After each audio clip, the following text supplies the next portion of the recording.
আপনার গর্ভে ধারণ করেছিলেন তো? হ্যাঁ, তাহলে কি কারণে ফেলে দিচ্ছেন? ফেলে দিতে গেছিলেন কি কারণে? দিদি কথার দিকে তাকান, কথা বলুন। বাচ্চাটাকে ফেললেন কেন? একটা বস্তা হাতে নিয়ে পুকুরের পাড়ে ঘোরাঘুরি করছে, দাঁড়িয়ে রয়েছে।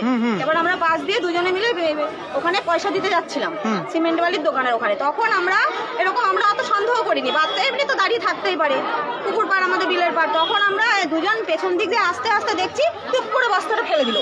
টুপ করে বস্তাটা ফেলে দেওয়ার পর ওনারা দৌড়ে পালিয়ে গেল। তখনই আমাদের সন্দেহ লাগলো, তখনই আমরা আশেপাশের লোক ডেকে বাচ্চাটাকে উদ্ধার করলাম। উদ্ধার করে নিয়ে আমরা হাসপাতালে নিয়ে গেলাম।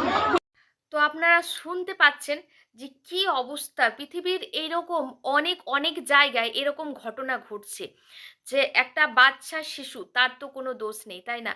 আর যে মা ফেলেছে তার মানসিক অবস্থা জানি না কীরকম, বা সে কি ভাবনা চিন্তা করে ফেলেছে। দেখো, এটা আমরা যদি মায়ের টোটাল দোষ দিই, মা বাবার দোষ দিই, এটা কিন্তু একদমই ভুল করা হবে। কারণ আমাদের এটা সমাজের দোষ, আমাদের সমাজে এইভাবেই ব্রেন ওয়াশ করা হয়, এইভাবেই বোঝানো হয় মানুষকে আমাদের কন্যা সন্তানরা ফেলনা, আমাদের কন্যা সন্তানরা কিছু করতে পারে না, কন্যা সন্তান হলে আমাদের মাথায় বোঝ হয়ে যায়, কন্যা সন্তান হলে আমাদের মানে ঘরে ভরণ পোষণ করার পর তাকে অন্য বাড়িতে বিয়ে দেওয়া হয়, ফলে কন্যা সন্তানের কিছু দাম নেই। এই যে কথাগুলো আমাদের মনের মধ্যে গেঁথে যায়, আমাদের এই ব্রেনের মধ্যে গেঁথে যায়, যার কারণে কিন্তু একটা মা বাবাও কিন্তু তারাও এটা করতে বাধ্য হয়েছে। তারাও কিন্তু হয়তো তাদের সন্তান, আমরা হয়তো সমাজ দোষ দেবো মা বাবাকে, কিন্তু সমাজ দায়ী এই জন্য।